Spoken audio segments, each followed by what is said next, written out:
ኢትዮጵያ ፕሪሚየር ሊግ የ34ኛ ሳምንት የሁለተኛ ቀን ጨዋታዎች ትላንትና ተደርገዋል። ፕሪሚየር ሊጉም አዲስ ሻምፒዮን አግኝቷል። ኢትዮጵያ መድን የዚህ ሳምንት መርሃ ግብሩን ከመጫወቱ 24 ሰዓት ቀደም ብሎ የፕሪሚየር ሊጉ ሻምፒዮን መሆኑን አረጋግጧል። ትላንትና የተደረጉ ጨዋታ ውጤቶችን አንስተን በስፋት ስለ ሻምፒዮኑ ኢትዮጵያ መድን እናንሳ። ትላንት 3 ጨዋታዎች ተከናውነዋል። መቀለ ሰባ እንደርታን ከኢትዮጵያ ቡና ያገናኘው ጨዋታ 1-1 ተጠናቋል። ዋስዋ ጂኦፍሪ 54ኛው ደቂቃ ላይ ያስቆጠራት ጎል ኢትዮጵያ ቡናን ቀዳሚ አድርጋለች። ሙልጌታ ወልደ ጊዮርጊስ በ64ኛ ደቂቃ ላይ የአቻነቷን ጎል አስቆጥሮ ጨዋታው በዚህ ውጤት ተጠናቋል። መቀለ ሰባ እንደርታ ለመውረድ በሚደረገው ትንቅንቅ ውስጥ የሚገኝ ቡድን ነው። ሁለት ክለቦች አስቀድመው ከኢትዮጵያ ፕሪሚየር ሊግ መሰናበታቸውን አረጋግጠዋል። ሰውል ሽረና ወልዋሎ አዲግራት ዩኒቨርሲቲ ቀጣይ ሁለቱ ክለቦች ማን ናቸው የሚለውን ለመለየት ቀሪ መርሃ ግብሮች የበለጠ ይጠበቃሉ። ዛሬም ተጠባቂ ጨዋታዎች አሉ። ትላንትና የተደረጉ ጨዋታ ውጤቶችን ጠቅሰን ስንጨርስ እናነሳቸዋለን። ከዚህ ጨዋታ በመቀጠል ደግሞ ትላንትና ከተደረጉ ጨዋታዎች ውስጥ ሌላኛው ሐዋሳ ከተማ ነው። ሐዋሳ ከተማ ተከታታይ ድሉን እያስመዘገበ ከወራጅ ቀጠና አምልጦ ወደ ላይ ተምዘግዝጎ የወጣ ቡድን ሆኗል። በቢኒያም በላይ ብቸኛ ጎል ወልዋሎን 1-0 ረቷል። 87ኛው ደቂቃ ላይ ነው ሐዋሳ ከተማ ያሸነፈበትን ጎል ቢኒያም በላይ ያስቆጠረው። ሶስተኛው ጨዋታ ደግሞ ኢትዮጵያ ንግድ ባንክን ከሀዲያ ሆሳዕና አገናኝቶ ሀዲያ ሆሳዕና 1-0 በሆነ ውጤት አሸንፏል። ጸጋዛብ ነው ጎሉን ያስቆጠረው። ዛሬ ሁለት ጨዋታዎች ይደረጋሉ። ትላንትና ከተደረጉ ጨዋታዎች መካከል አንደኛው ቀደም ሲል በመግቢያ የገለጽኩት መቀለ ሰባ እንደርታን ከኢትዮጵያ ቡና ያገናኘው ጨዋታ 1-1 መጠናቀቁን ተከትሎ ኢትዮጵያ መድን የ34ኛ ሳምንት መርሃ ግብሩን ሳይጫወት ወይም ቀደም ብሎ ሻምፒዮን መሆኑን እንዲያረጋግጥ አስችሎታል። የኢትዮጵያ ቡና ነጥብ መጣል ተከትሎ ነው ኢትዮጵያ መድን ሻምፒዮን መሆኑን ያረጋገጠው። በአሰልጣኝ ገብረመድህን ኃይሌ የሚመራው ኢትዮጵያ መድን ከታችኛው ሊካደገ 3ኛ የውድድር አመቱ ላይ ይገኛል። ምስረታው 1975 ዓመተ ምህረት ላይ ነው። ከ1990 ጀምሮ በኢትዮጵያ ፕሪሚየር ሊግ ስማቸው በገናናነት ከሚነሱ ክለቦች መካከል አንደኛው ኢትዮጵያ መድን ነው። ነገር ግን እስከ 2015 ድረስ ከዛ በፊት በነበሩት 6 ዓመታት እስከ 2006 እስከ 2015 በነበሩት ዓመታት ውስጥ ታችኛው ሊግ ላይ ለመቆየት ተገዷል። በተለያዩ አጋጣሚዎችም እየሞከረ ሳይሳካለት ቀርቷል። 2015 ላይ ግን የወቅቱ የኢትዮጵያ ንግድ ባንክ አሰልጣኝ በጸሎት ሉል ሰገድ ቡድኑን ወደ ዋናው ሊግ አሳድገውታል። ከዛም ደግሞ እሳቸውን አሰናብቶ ቡድኑ አሰልጣኝ ገብረመድህን ኃይሌን ቀጥሯል። 2015 ላይ 30 ጨዋታዎችን አድርጎ በ14ቱ አሸንፎ በ7ቱ አቻ ወጥቶ በ9ኙ ተሸንፎ በ49 ነጥብ 3ኛ ደረጃን ይዞ አጠናቋል። 2016 የውድድር አመት ላይ ደግሞ ካደረጋቸው 30 ጨዋታዎች 10ሩን በድል ተወጥቶ 7ቱን አቻ ወጥቶ በ10ሩ ተሸንፎ 40 ነጥብ በመያዝ 10ኛ ደረጃን ይዞ ነበር ያጠናቀቀው። በ2016 ዓመተ ምህረት የኢትዮጵያ ፕሪሚየር ሊግ ባለፈው የውድድር አመት ላይ 10ኛ ደረጃን ይዞ ያጠናቀቀው ኢትዮጵያ መድን ዘንድሮ ውድድሩን ሳያጠናቀቅ ሻምፒዮን መሆኑን አረጋግጧል። ዘንድሮ ዋንጫውን ማረጋገጡን ይፋ ሲያደርግ ስንት ጨዋታዎችን አሸነፈ፣ ስንቱንስ ተሸነፈ የሚለውን ስንመለከት 31 ጨዋታዎችን በፕሪሚየር ሊጉ አድርጓል። 19ን አሸንፏል፣ 7ቱን አቻ ወጥቶ 5ቱን ደግሞ ተሸንፏል። 41 ጎሎችን በተጋጣሚው ላይ አስቆጥሯል። 13 ጎሎች ተቆጥረውበታል። 28 ንጹህ ጎሎችን ይዞ ነው በፕሪሚየር ሊጉ ሻምፒዮን መሆኑን ያረጋገጠው።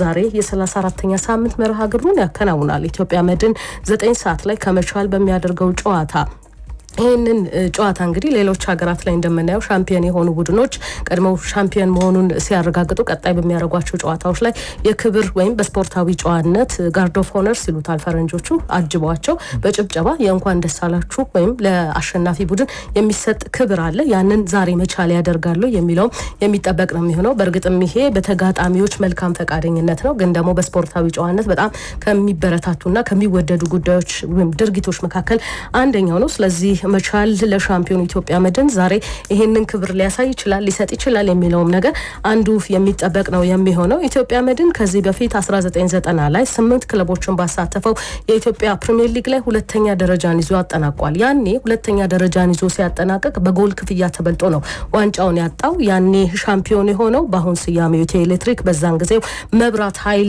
ተበልጦ ነው። መብራት ኃይልና ኢትዮጵያ መድን በዛ የውድድር አመት ሁለቱም 32 ነጥብ ይዘው ነበር ያጠናቀቁት። በግብ ክፍያ ግን ኢትዮ ኤሌክትሪክ ያሁኑ ማለት ነው 21 ጎሎችን ያኔ ይዞ ነበረ። መድን 19 ጎሎችን በመያዙ ዋንጫውን ሳያገኝ ቀርቷል። እናም ኢትዮጵያ መድን ከዛን ጊዜ ውጤቱ በኋላ ለመጀመሪያ ጊዜ ሻምፒዮን የሆነበትን ውጤት ነው ዘንድሮ ያስመዘገበው። ቀሪ ጨዋታዎቹ ደግሞ ምን መልክ ይኖራቸዋል የሚለውን አብረን የምንመለከት ነው የሚሆነው። ሻምፒዮን መሆናቸውን ተከትሎ ግን የቡድኑ አምበል ሃይደር ሸረፋ ከኛ ጋር ቆይታ አድርጓል። የውድድር ዓመታቸው ምን መልክ እንደነበረውና ስኬታማ ያደረጋቸው ሚስጥር ምን እንደሆነ ላነሳንለት ጥያቄ ሃይደር ምላሹን አጋርቷል። በተከታዩ መልክ እሱን ሰምተን እንመለስ። ዓመታችን በጣም ጥሩ የሚባል ነው። ያው በውጤት ደረጃ ከታየ የመጀመሪያ መለኪያ ከሆነ ጥሩ የሚባል ነው። ብዙ የለፋንበት፣ ብዙ የታገልንበት፣ ብዙ የተፈተንበት ዓመት ነበረ። እንዳጠቃላይ ግን የውድድር ዓመታችን ጥሩ የሚባል ነው። የታማነታችን ዋነኛ ሚስጥር ብዬ ማስበው የመጀመሪያው በጣም ጠንክረን ነው የሰራ ነው። እንግዲህ ኢትዮጵያ ምድር የራስ የሆነ ጥሩ ሜዳ አለው። ረጅም ጊዜያችን ያሳለፍነው እዚሁ ሜዳ ላይ ነው እና በጣም ለመስራት ደጋግመሽ መሳሳችን ለማረም የሚመች ሜዳ ነው ያለውና በጣም ነው የሰራ ነው። በጣም ጠንክረን የሰራ ነው። ዋነኛ ሚስጥሩ እሱ ነው ብዬ ነው የማስበው። በመቀጠል ግን የቲሙ ህብረት በጣም የሚገርም ነበር። በጣም የሚያስደንቅ ነበረ። የራሱ የሆነ ድርሻ አለው። መከባበሩ፣ መዋደዱ በጣም ደስ ይል ነበረ። ከኮቺንግ ስታፍ እስከ ተጫዋቹ በጣም አሪፍ ነበረ። እሱ ነው ብዬ ነው የማስበው። በውድድር ዓመቱ 30 ጨዋታዎችን ለክለቡ ያደረገው አምበሉ ሃይደር ሸረፋ የታዳጊ ዘመን ህይወቱን የጀመረው በደደቢት እግር ኳስ ክለብ ነው። ከዛ ውጪ በርከት ያሉ ክለቦች ተጫውቷል። የኢትዮጵያ ፕሪሚየር ሊግ ዋንጫንም ከተለያዩ ክለቦች ጋር አንስቷል። ከመቀለ ሰባ እንደርታ ጋር በ2011 አንስቷል። በ2014 እና 15 ከቅዱስ ጊዮርጊስ ጋር ሻምፒዮን ሆኗል። አምበል ሆኖ ነው ዋንጫ ያነሳው። እናም ሃይደር ሸረፋ ዘንድሮ በውድድር ዓመቱ ጥሩ እንቅስቃሴን ካደረጉ ተጫዋቾች መካከል አንደኛው ነው። በልዩነት ጥሩ እንዲንቀሳቀስ ያደረገው ዝግጅት ምን ይመስላል? የተለየ ሚስጥር ሳለው ወይ የሚል ጥያቄን አንስተንለት ነበረ። ከዛ ባሻገርም ለሃይደር ያነሳንለት ጥያቄ በአምበልነት ዋንጫ ማንሳት ያለው ስሜት እንዴት ይገለጻል የሚለው ነው። አዲስ ባይሆንም እንደ አዲስ ደግሞ ይሄንን ስሜት ማጣጣም እንዴት ያለ መልክ ይኖረዋል ወይም እንዴት ያለ ነገር ይኖረዋል የሚለውን ጠይቀ ነው ተከታዩ ምላሽ ሰጥቷል። እሱን ደግሞ በተከታይነት እንስማ።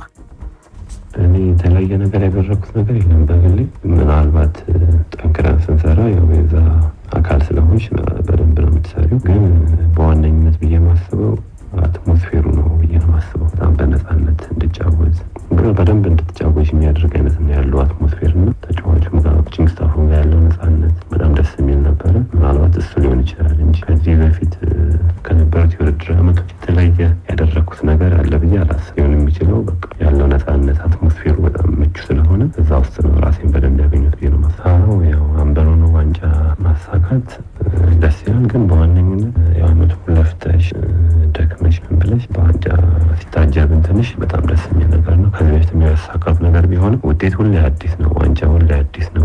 የተለየ ደስታ ነው የሚሰጥሽ። ሁሌ አመቱን ሙሉ የለፋሽበት የደከምሽበትን በዋንጫ ታገዢ በዋንጫ ሲታጀቡ ደስ ይላልና በጣም ደስ የሚል ነው። አምበሎች ደግሞ ስታነሽ የተለየ ራስ የሆነ ጣዕም አለው። እድሉ አሰልጣኝ ገብረመድህን ኃይሌም ከተለያዩ 3 ክለቦች ጋር ዋንጫን ማሳካት የቻለ አሰልጣኝ ሆኗል። ከመቀለ ሰባ እንደርታ ጋር፣ ከጅማ አባጅፋር ጋር እንዲሁም ደግሞ ከኢትዮጵያ መድን ጋር ከ3 የተለያዩ ክለቦች ጋር ሻምፒዮን መሆን የቻለ አሰልጣኝ ነው። የውድድር ዓመታቸው ላይ ፈታኙ ነገር ምንድን ነው የሚለው ግን ሌላኛው ለሃይደር ሸረፋ ያቀረብነው ጥያቄ ነው። ተጫዋቹ በተከታዩ መልክ ምላሽ ሰጥቶበታል።